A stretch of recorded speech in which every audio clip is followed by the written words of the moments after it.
Hey terrainiacs, Mel the terrain shooter back at the desk with a bit of a quick terrain tip for you. Now I've had an email from a guy called Jack and he's been struggling because he's been trying to fill his gaps with filler and he just can't do it the way I do it. Yeah, and he was asking me if there's any other ways and I sort of explained it and I thought, you know what, make a good video, just as a quick tip.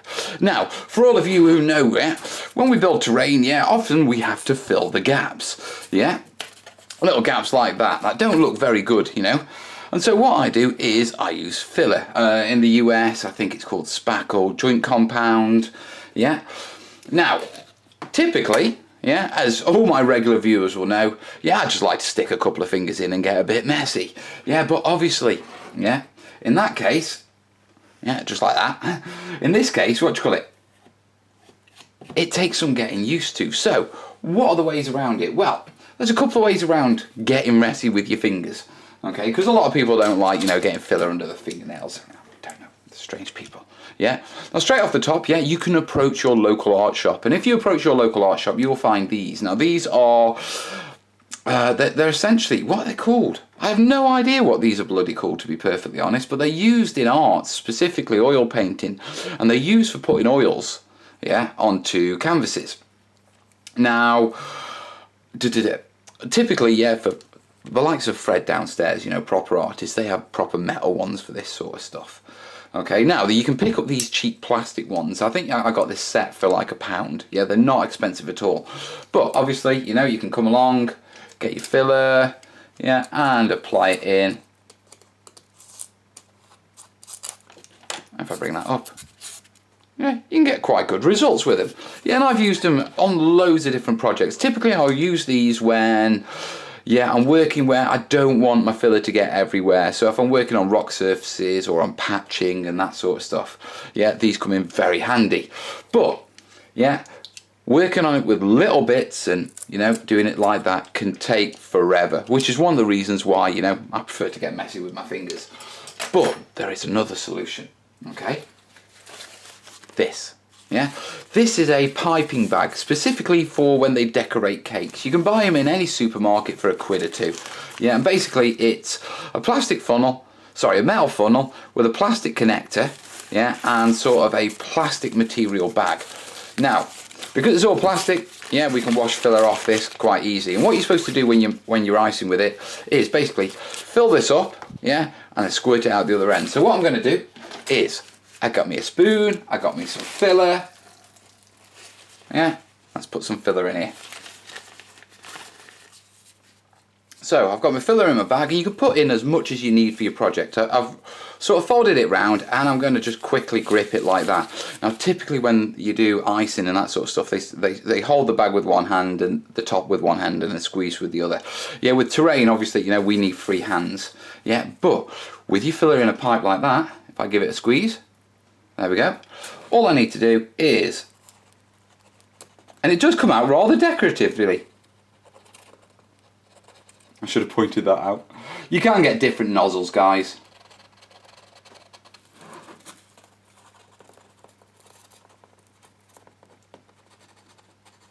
So, very quickly, show you. How easy was that? No mess on my fingers, no waste. It's in there so I can continue to use it, and once I've used it all I can squeeze the excess back into my tub, and so it's perfectly fine. Now you may say, that's all very well Mel, but we don't want sort of frosty decorations on my pieces. I knew you'd say that. So, dead simple. You get a brush. Any sort of brush will do, but go for a cheap one. Synthetic ones are better. At the same time, I'm making it damp. But I'm taking the excess water off. Because I don't want this sort of too excessively wet, or otherwise it'll dilute the filler. And then all I've got to do,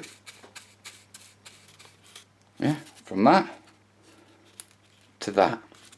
Okay, now, quick tip. If it's still a little bit rough and you're not happy with it, just a little bit of water, but don't put the water on first, with a little bit of water, it'll smooth out a little bit more, and you'll be able to just get rid of any little notches and that sort of stuff.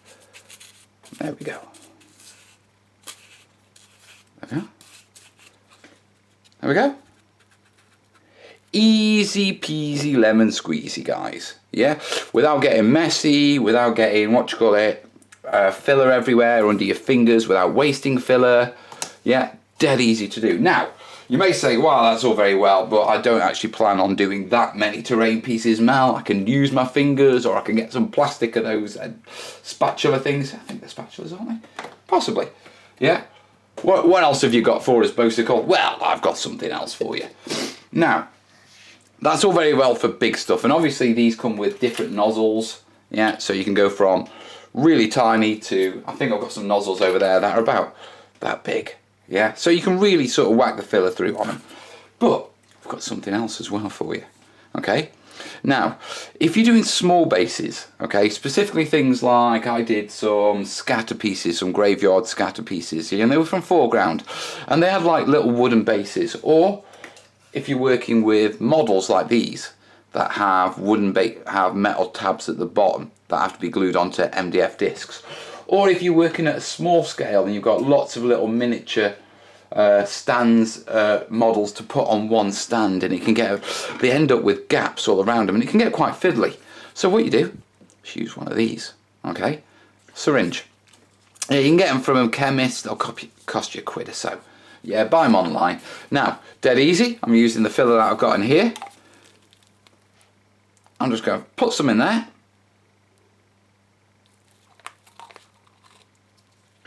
Yeah, and yeah, get my syringe. Once you get to this stage, yeah, you can come along.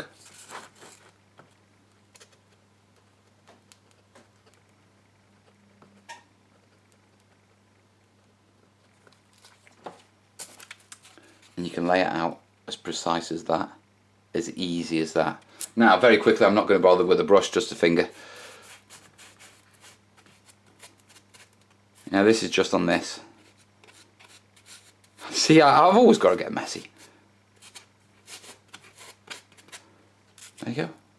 Yeah, and remember, this is perfect for going round bases where you've got to blend in lips, because you can just put just enough. You can control exactly where it goes. Don't know how well I can write with this, but I was going to try and write Mel, but I don't think this is going to work out, is it? There we go. Yeah, I'm not going to get a job in catering, am I? Especially not cake decorating. But straight off the top, we've gone from using our fingers and being quite messy, which is one thing I do enjoy, because, you know, I enjoy just getting messy and enjoy the arts and crafts side of terrain making. But if you do have a lot of projects, you don't want to get messy, you want to control where you're putting it, yeah, piping bags, guys. Really good, really, really good.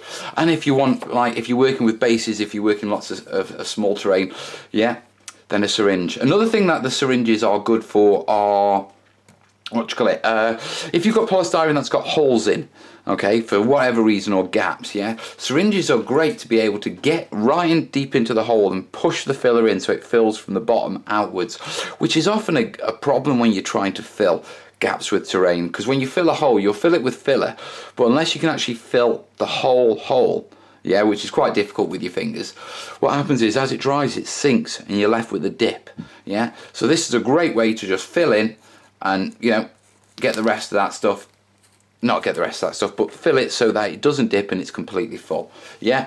So there you have it, guys. There's a couple of different techniques for easy, clean, yeah, quick and effective gap filling, guys. Yeah, right, hope you like it. As always, if you've got any questions, down below in the comments, guys. Yeah, if you've got any other suggestions and things that you think that I'm missing a trick here, yeah, then let me know, because I'm always up for learning, guys. Yeah, like it, share it, all those things. And as always, yeah, if this is going to be of actual help to you, yeah, and it saves you some time, then please consider jumping on the Patreon thing. It does help. $1 a month, that's all I ever ask. And if you're not into the monthly thing, there's my PayPal email address is down below in the description if you want to send a one-off. In the meantime, guys, more terrain tutorials coming very soon, and I will leave you with a piping bag.